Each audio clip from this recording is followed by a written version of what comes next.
Okay, today we start Vav 56, new Mishnah.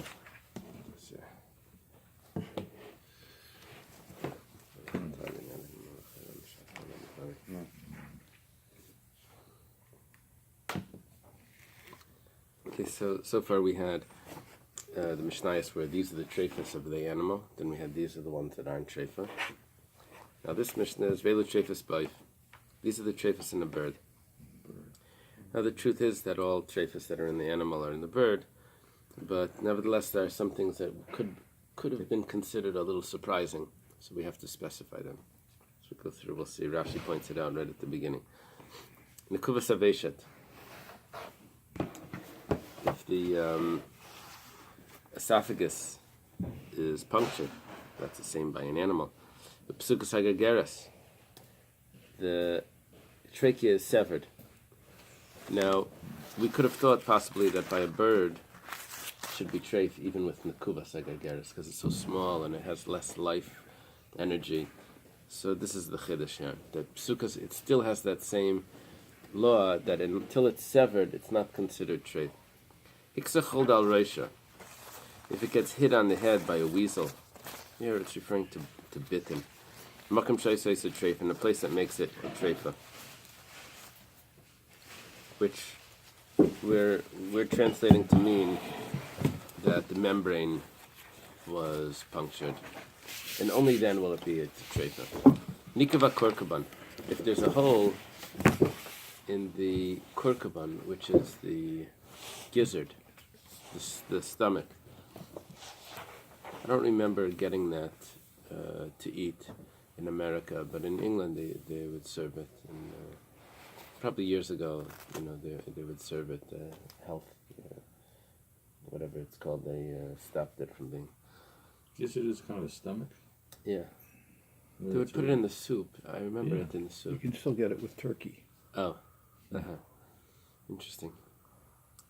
So if there's a hole in the, that doesn't look what I ate. Looked a little better than the soup. Okay, nikla dakin. If there's a hole in the intestines, which this we said was also by an animal. There is a chiddush here though, because I could have thought that it would be treif, even if it didn't have a hole. We'll see. 56. Nafla la'ar v'nechmer b'nei me'ah. Let's say it fell into a fire, and its innards, its stomachs and innards were scorched. So im yerukin psulim. If it turned green, then it's invalid. Im adumim, if it turned red, that's ksherim. Now the Gemara is going to explain that im adum ksherim doesn't mean that they were originally green and they turned red. The Gemara is going to explain that if they were originally red and they stayed red, even though that could be burnt as well, because it could be burnt in red, but nevertheless that's kosher. It's only if they changed color that it would be non-kosher. Darsa in the past we were translating that it was attacked by a predator, by an animal. Here, darsa means it got stepped on by a human being. The tarfa b'kaisel got banged against the wall. Oishiritzta behema, or it got crushed by an animal, and it's still fluttering. So that means it still has a little life in it. And it waited 24 hours, and it was slaughtered. It's kosher because it survived the 24 hours. We say that it's not a treifa, but you still have to examine the parts, the vital parts, to make sure that there were no holes or anything. Okay, Rav v'Shmuel v'Levi. I don't know if you're going to have them here. I didn't take out the chart, but it's the first generation of Amiraim in Bafel. And Levi is, maybe if you see Rabbi Shulman Levi, let me see it on the other chart at the very end. Here you see Levi. Oh, yeah. So he's a student of Rabbi Yehuda Anasi. The very end of the other chart, of the Tanaim chart. Do you see that, Levi? No, on this chart here, you see Rabbi Shulman Levi, and then right above him is Levi. Levi. So Rav Shmuel and Levi Damri, they say, Machnas yadi lifnim ubaydik. Yesterday I was looking at this Gemara. I commented to the rabbi that I don't know if my class is going to appreciate this one. So let's see. How do you examine if there's a punctured membrane? So Rav Shmuel and Levi say that you stick your finger into the mouth of the bird, you press upward on the palate, and in mevatzvitz, if the brains start to ooze out, va'ila, and it goes through the hole, then that's a treifa. The imlav ksheira, but if there's no brain matter oozing out, so then that's kosher. Okay, that's a way of examining. It's not alive, of course. You already shechted it. This only works according to the opinion of the mankiv karmatata, that when is it a treifa? Only if both membranes are punctured. We had a machlekes about this. But according to that first opinion back there, on Daf Memhei, that only if the outer membrane, that even if the outer membrane is punctured, it's already a treifa even without the inner membrane. So necher still maybe only the outer membrane was punctured. You did an examination here. You see that no brain matter is coming out, but it's not a proof because the outer membrane was punctured and not the inner one. Everything that applies by an animal applies by a chicken. Just about. We Seems said like why such we're a repeating huge it. Difference of a body and Right. more sensitive, more delicate. Right. We'll see. There are some differences. Okay. The Gemara says it's not a problem because if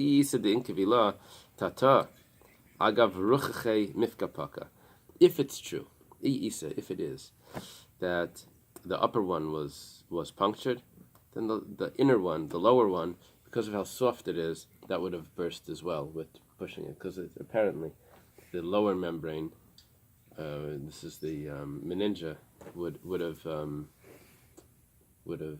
cracked by that with the pressure, and then the upper one would have, if it had a hole, then it would come out. Amar Zeiri. The Zeiri says, Zeiri was in the time of Rav. He argues with Rav. I don't know if he's on the chart, but he's on. Says he studied under Rabbi Chanina. Where's all the papers? I left it in the jar. He was in Amora in Eretz Yisrael, and then he emigrated to Babel. That's interesting because it's so interesting because over here Rashi doesn't say. We'll see something today from him. You want to put him over here with Rabbi Chanina? Okay, they don't have him on the chart. Rav and Zeiri, when they argue, it's always like fun to set it up because Rav means big and Zeiri means small.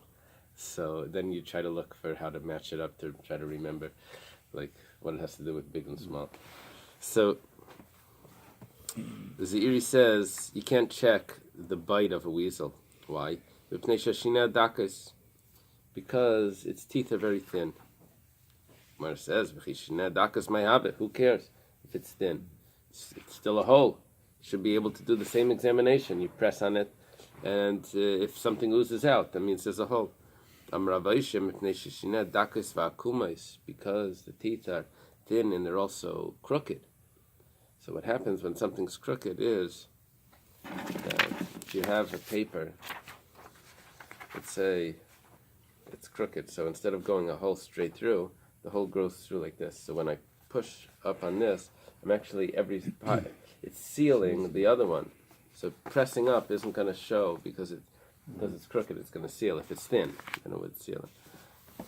Okay. Kisalak lenardai. When he went up to Nardai. Now, that would sound like he came from Eretz Yisrael. Rashi says when he came from Bavel to Nardai. Right? Usually Salak also means to go up to Israel. Nachas would be to go to Babel. Nachas means to go down.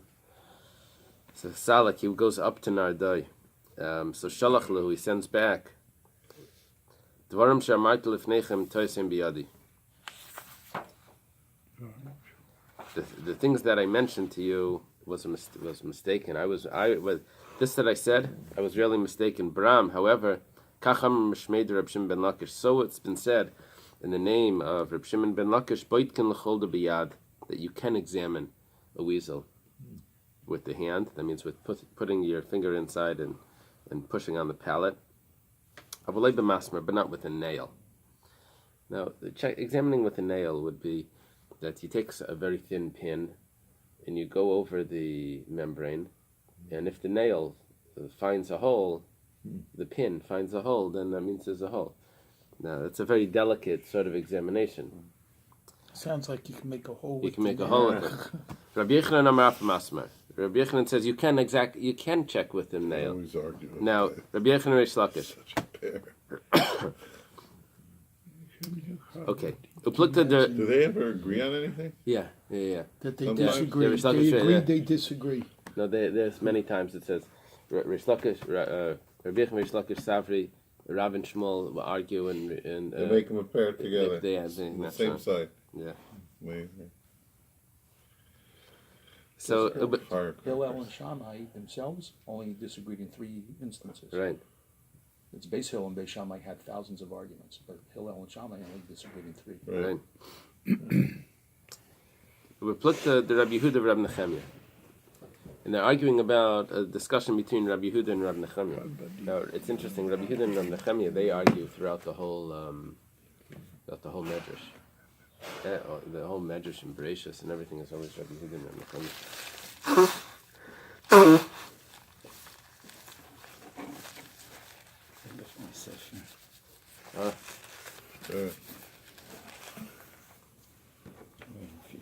So, the machlekes, Reish Lakish and Rabbi Yochanan is really a machlekes between Rabbi Yehuda and Rabbi Nechemia. Chad badik biyada. One of them examined with his hand. That means he did that, putting his finger inside and pushing on the palate. Chad badik b'machta, and one did the examination with a needle. Man badik biyada, the one that examined with his hand. Amalei man badik b'machta. He commented to the one that was examining with a nail, with a needle. How long are you going to destroy Jewish money? You're making all the animals strafe, and you're saying it had a hole before. Because the needle is going to find a hole, whether it's there or not. So Amalei manda badik b'machtel manda badik b'yada, the one that was examining with the nail, with the needle, says to the one that's examining with the hand, how long are you going to feed dead carcasses to the Jewish people? You're not doing an effective examination. The Gemara says nevelas, a dead carcass. It's not a nevela. He shechted it. It's elatrefus. How long are you going to feed the Jewish people trefus? Shemanik of krum shel mayach. Maybe there was a hole in the meninge, in the membrane of the skull, and you're not able to find it with the pushing on the palate. Okay. Now the Gemara says, "T'stayim, let it be settled." The Rabbi Yehuda the badik biyada, that Rabbi Yehuda is the one that examines with the hand, and Rabbi Nechemia was using the needle. There was a rabbi in Rhode Island. He was the principal. His name was Rabbi Nachman Cohen. Afterwards, he moved to Riverdale, and he became the rabbi of a center, Torah center or something. And he writes books called Master and Masechta. Many books. And then he started to write on Tanaim and Amiraim. And he has amazing descriptions of, very modern descriptions of, Rabbi Yehuda holds like this, and Rabbi Nechemia holds like that. One's the Litvak, and one's the Chassid, and one's the this. And he describes it and then he goes through many machlekes and showing how it fits into the theory. So recently he published, he did Rabbi Yehuda and Rabbi Nechemia, and he put out 4 volumes on Bais Hill and Bais Shammai. And he goes through all, 1,000 something machlekes. Okay. So we're going to prove that Rabbi Yehuda is the one that used his hand and not the needle, or that used his hand. Titania, starting a brisa. Rabbi Shimon ben Elazar Reimer, Mishum Rabbi Yehuda. Reb Shimon ben Elazar says in the name of Rabbi Yehuda. Now, Reb Shimon ben Elazar was a student of Reb Meir, that you see on the Tanaim chart. And Rabbi Yehuda was Reb Meir's friend. It's not Rabbi Yehuda Nasi, it's Rabbi Yehuda Rabbi Eily. Okay, what does he say? He says, Baitkin l'chulda biyad. You examine the weasel bite with the hand, avalei b'masmer, but not with a nail. Okay. Masmer is a nail. Oh, thank you. Get bigger and bigger.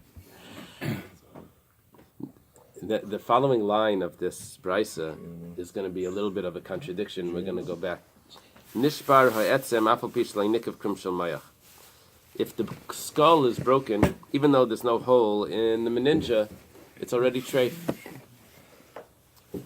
That's going to be a contradiction because we're talking about making an examination on the membrane to see if there's a hole. Then the brisa says if the skull is crushed, even if there's no hole, it's already treif. So what are you talking about? You have to examine it. It's treif before you even did the examination, just because the skull has a hole. In that case, it is.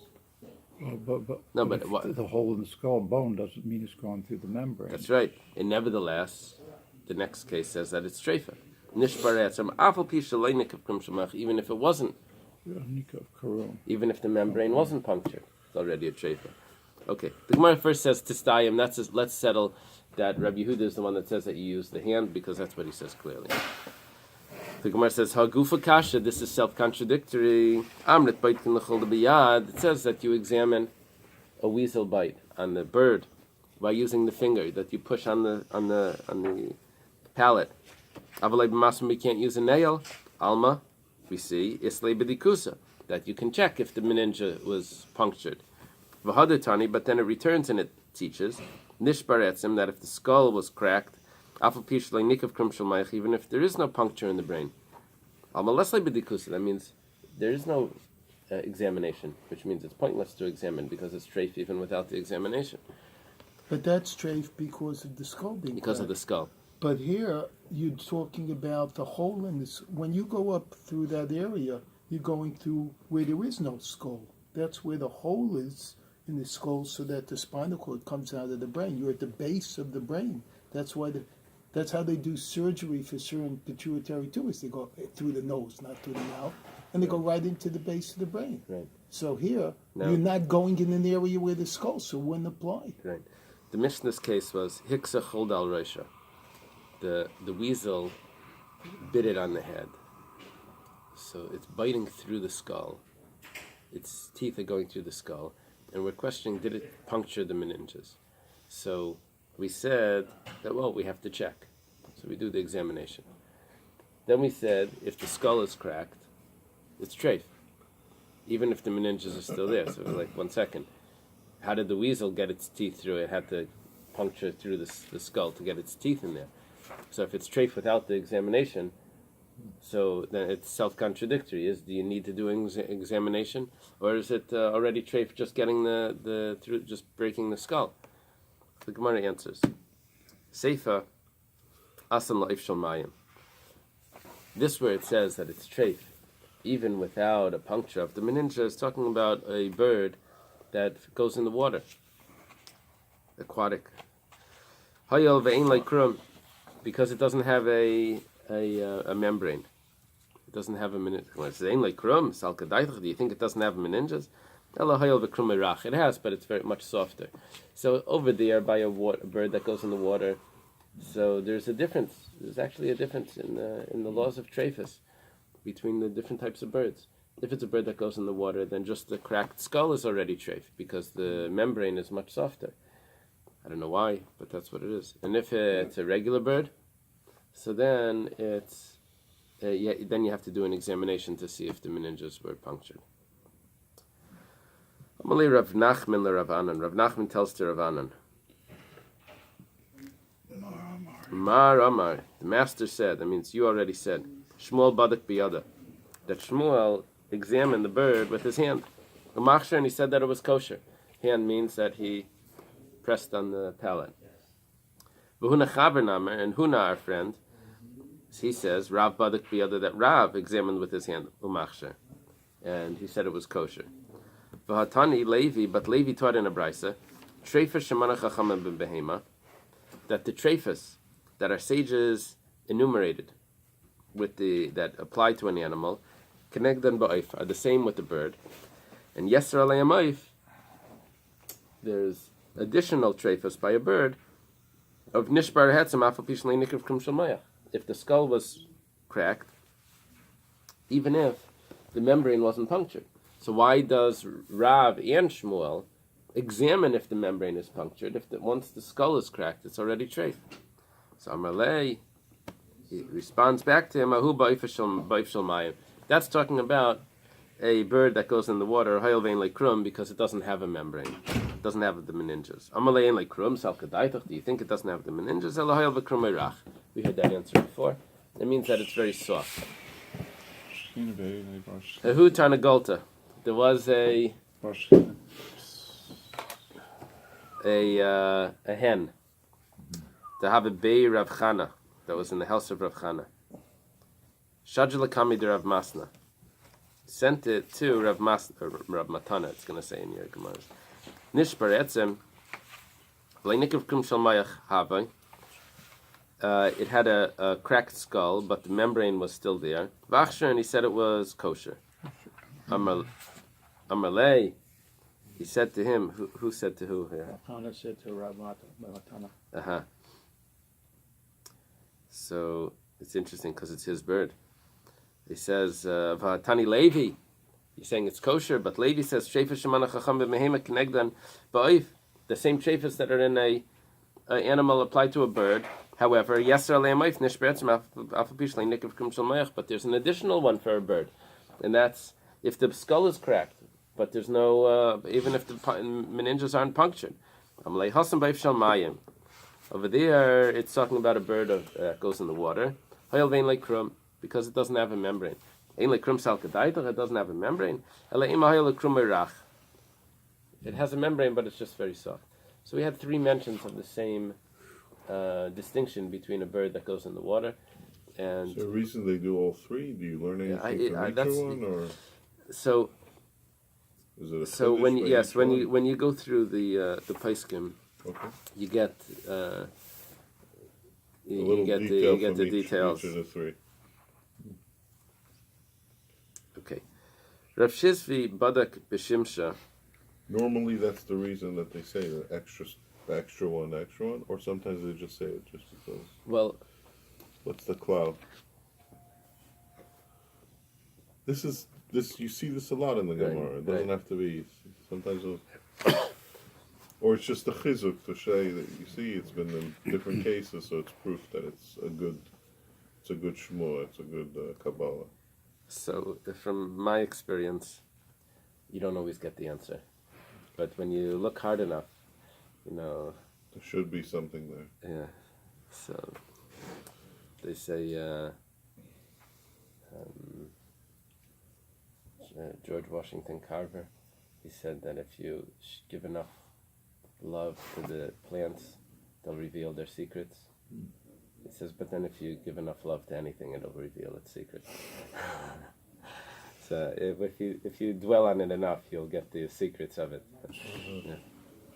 Okay. Rav that's a Tu B'Shvat. Rav Shizvi Badik B'Shimsha. Rav Shizvi would examine by holding up to the sun. This would be a common thing. You hold something up to the sun. A cipher would do this to see if there's a hole in the parchment. You would hold it up to the light. So what would you have to do over here? You have to take out the membrane, and you'd have to hold it up into the light and see if the light is coming through. Rav Yemar Badak B'Maya. Rav Yemar, he checked it with water. So you'd check a tire. You'd fill it up and see if it leaks. Now, Rashi gives me another pshat over here.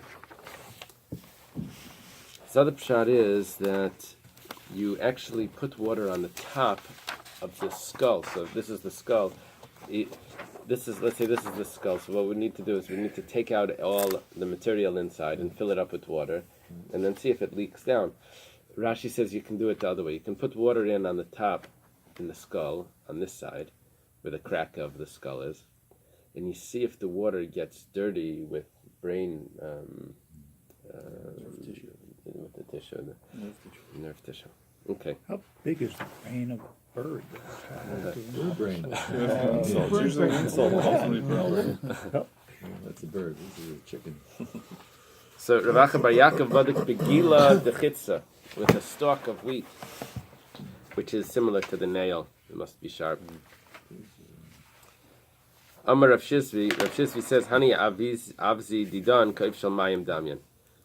These geese of ours are similar to the birds that go in the water.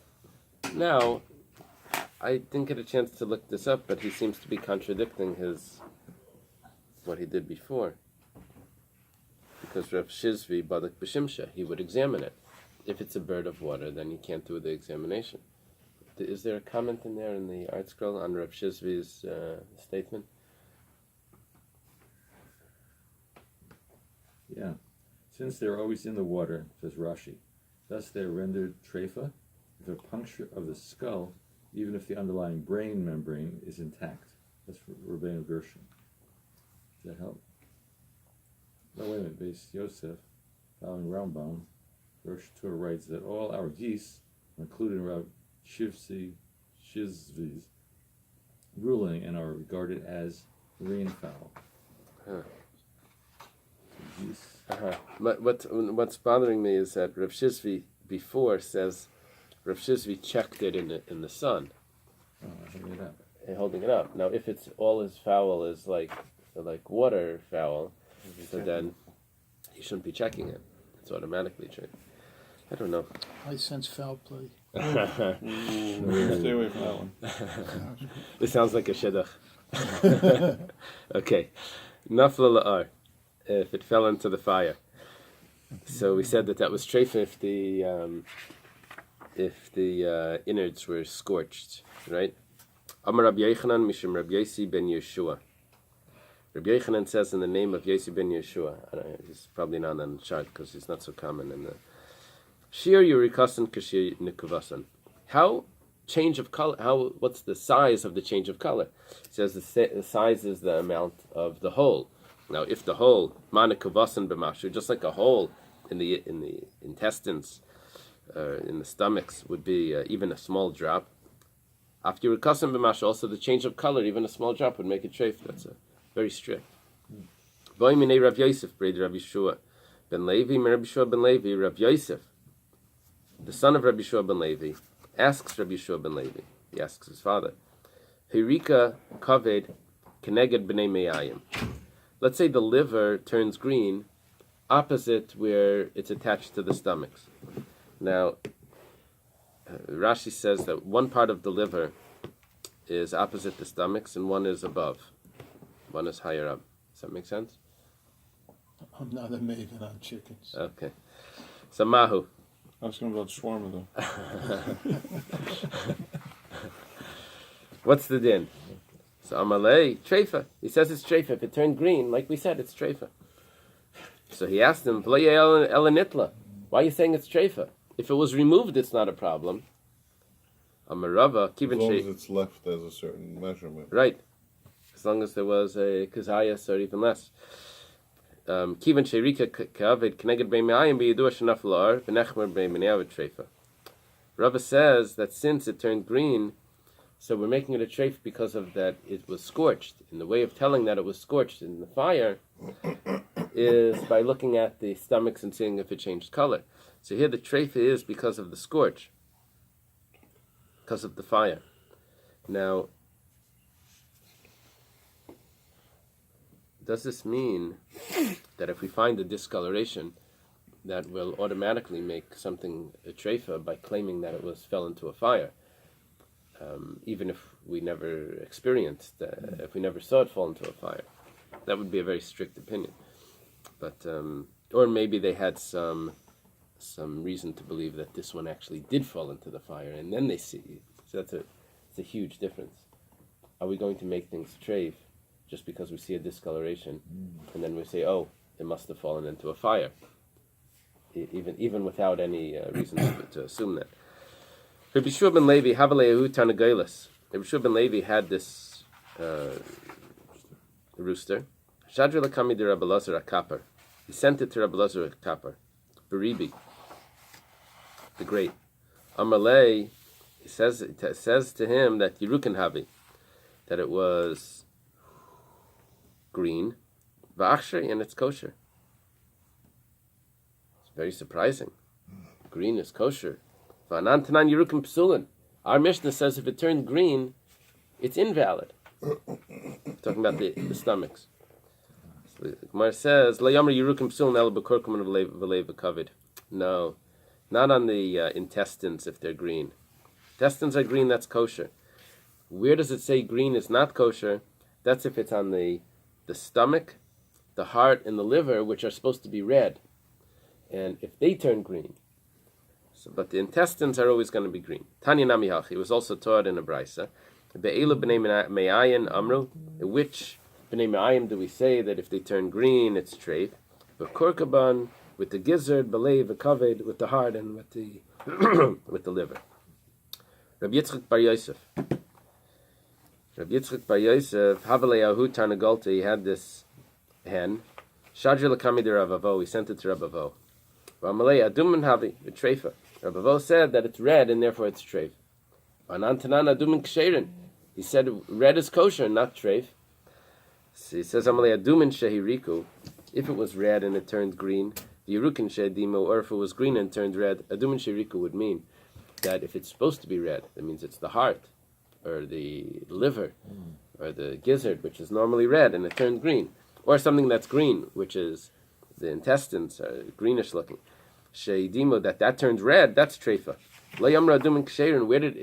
Where did we say that if it's red, that's kosher? Ela b'leiv v'korkum and rakavi. That's in the heart, the gizzard, and with the liver. Amar Rab Shmuel Bar Chia, Amar Rav Mani. Shmuel Bar Chia says in the name of Rav Mani, adumim sheiriku. Let's say it was red, but it turns green. Talking about the heart, or the liver. The shulkan. And the shulkan mean he soaked it or he boiled it? Boiled. He boiled it. The chazru ve'edimo, but its color returned. Its color returned. So we say ksherin, that's kosher. So you need to have a pot that you're ready to get treif just in case it doesn't come back. So to boil it up to do this examination. My timer, what's the reason why it's kosher? It changed color. The Gemara says kutra ayel behu. It had smoke in it, and that's why the color changed. It is smoke inhalation. We're not talking about the lungs. It's interesting. It's talking about the heart and this, but nevertheless, it was affected by smoke. So and then when we boiled it up, the smoke